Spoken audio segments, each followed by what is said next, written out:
Huyu jamaa aliteketeza familia yake yote ya mke pamoja na watoto wake wawili wadogo wa kike kwa sababu ya mchepuko.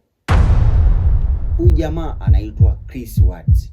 Hii kesi imetokea mwaka 2018 nchini Marekani. Ni moja kati ya kisa cha kusikitisha sana kwa sababu baba wa familia aliamua kuyatoa maisha ya mke wake pamoja na watoto wake wawili kwa sababu ya mchepuko ambao alikuwa ameupata. Unaambiwa hii familia mwanzoni ilikuwa ni moja kati ya familia zenye furaha sana kwa sababu mkewe Shanann alikuwa ni mtu wa mitandao sana. Kwa hiyo kila moment na safari za familia alikuwa akishare kwenye mitandao ya kijamii pamoja na marafiki zake. Alikuwa akiposti moment zote za maisha kabla ya kutolewa uhai. Sasa mara ya mwisho alikuwa akiwasiliana na rafiki yake akimshirikisha kuhusu masuala ya ndoa yake kwamba mume wake amebadilika ghafla. Ameanza kuwa mkorofi pasina sababu za msingi.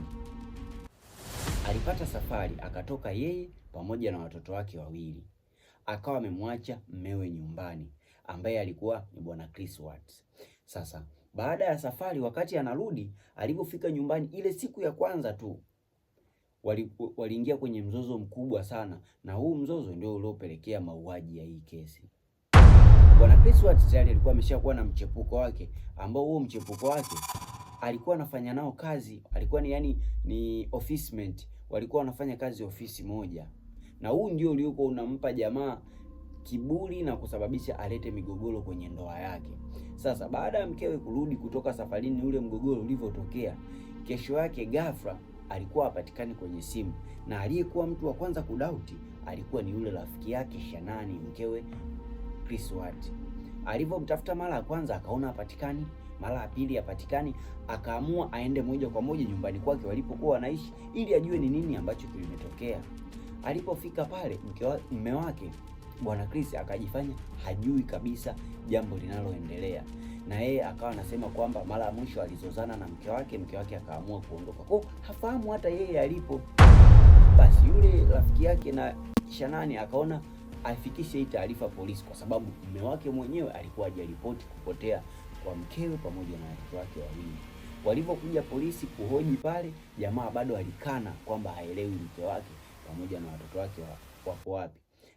Kibaya zaidi, kwenye vyombo vya habari akaongea maneno ya kujisikitisha kama mtu mwenye huzuni sana, akisema kwamba anatamani mke wake arudi ili wakae pamoja wasuluhishe ugomvi wao.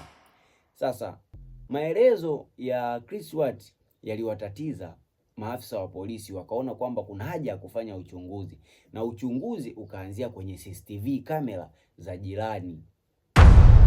Hizi CCTV kamera ndizo zilizokuja kufichua uhalisia sasa, kwa sababu kwenye CCTV hapakuonyesha kabisa kwamba alivyoingia Shanann na pamoja na watoto wake kutoka safari kama alitoka tena nje ya nyumba, haikuonyesha kabisa.